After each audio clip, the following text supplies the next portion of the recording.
គ្នាស្វាគមន៍មកកាន់ Channel ខ្ញុំបាទវ៉ាន់បេតាម្ដងទៀតហើយហើយថ្ងៃនេះផងដែរខ្ញុំបាទមានវីដេអូថ្មីដើម្បីចែករំលែកក៏ដូចជាបង្ហាញក៏ដូចជាបង្រៀនអ្នកនរគ្នាបន្តិចបាទតែមុននឹងចូលទៅដល់វីដេអូក៏សូមចាត់អ្នកគ្នាម្នាក់មួយកុំភ្លេចជួយចុច Like Subscribe ក៏ដូចជាសញ្ញាកណ្ដឹងនៅលើ Channel របស់ខ្ញុំបាទវ៉ាន់បេតាម្នាក់មួយផងដើម្បីទទួលវីដេអូថ្មីពី Channel របស់ខ្ញុំបាទវ៉ាន់បេតានឹងឲ្យអ្នកនរគ្នាបាទហើយថ្ងៃនេះផងដែរខ្ញុំមានវីដេអូថ្មីគឺជាវីដេអូក្នុងការសីត្រីក្រឹមដែលអាចនិយាយបានថាយើងថែត្រីក្រឹមមុនចេញខំអញ្ចឹងណាអ្នកគ្នាហើយថ្ងៃនេះផងដែរខ្ញុំក៏បានធ្វើការមកបង្ហាញពីការសីរបស់ខ្ញុំបន្តិចបន្តួចដែលខ្ញុំបានធ្លាប់ធ្វើជាច្រើនដងហើយដែលវាទទួលផលល្អទើបខ្ញុំធ្វើការយកមកចែករំលែកអ្នកគ្នាហើយមួយទៀតគឺដោយសារតែមានបងក៏ដូចជាអ៊ំចាស់ដែលគាត់ជាអ្នកលេងត្រីក្រឹមពីមុន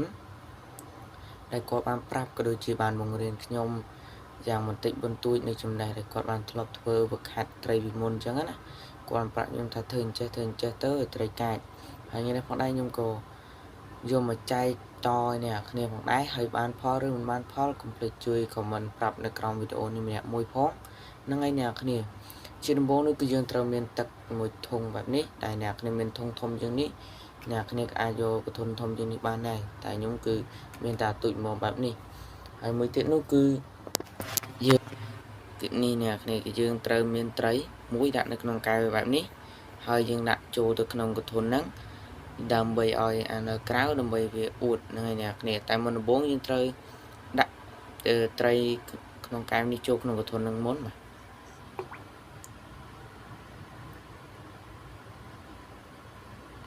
អូខេអ្នកគ្នាគឺដាក់វាចំកណ្ដាលអញ្ចឹងមកបាទគឺដាក់បែបហ្នឹងហើយបន្ទាប់មកទៀតនោះគឺយើងត្រូវចាប់ត្រីមួយក្បាលទៀតដាក់វានៅខាងក្រៅនេះដើម្បីឲ្យវាអួតដើម្បីឲ្យវាធ្វើការជាប់ជាមួយនឹងការអួតនៅក្នុងទឹកហ្នឹងហើយអ្នកគ្នាតោះចាំមើលនៅពេលដែលខ្ញុំចាប់មួយទៀតដាក់នៅក្នុងនេះទាំងអស់គ្នាអញ្ចឹងខ្ញុំសូមកាត់បន្តិចដោយសារតែខ្ញុំថតម្នាក់ឯងកាន់កាមេរ៉ាម្នាក់ឯងគឺចាប់ត្រេតបានទេអូខេណាអ្នកគ្នាគឺយើងដាក់បែបនេះគឺយើងដាក់នៅខាងក្រៅមួយខាងក្នុងមួយដើម្បីឲ្យវាអួតគ្នាអញ្ចឹងណាឥឡូវវាអត់ទាន់អួតទេវានៅផ្អើលឡើយជាមួយនៅពេលវាអួតខ្ញុំនឹងប្រាប់អ្នកគ្នាថាយើងគួរធ្វើមកទៀតអូខេឥឡូវខ្ញុំជ្រេវាចំកណ្ដាលទៅសិនគឺវានៅអត់ទាន់ហ៊ានអួតគ្នាឡើយបងវាអត់ទាន់ឃើញគ្នាអញ្ចឹងណាហើយអ្នកគ្នាមើលបានអានៅក្នុងនេះគឺទូចទេអ្នកគ្នាបងខ្ញុំដាក់ទូចនៅក្នុងនេះដើម្បីឲ្យវាហ៊ានដើម្បីឲ្យក្រៅហ៊ានអញ្ចឹងណាអ្នកគ្នាឥឡូវវាអួតហើយអញ្ចឹងនៅពេលដែលវាអួតបែបនេះអ្នកគ្នាត្រូវយកចង្កឹះមួយមកគឺចង្កឹះ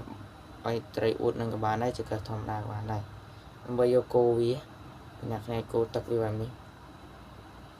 គោបែបនេះមកគោយ៉ាងណាក៏ដោយគោកុំឲ្យចំត្រីគោវាចឹងមកចំក៏ចំតិចតួចទៅណាខ្ញុំ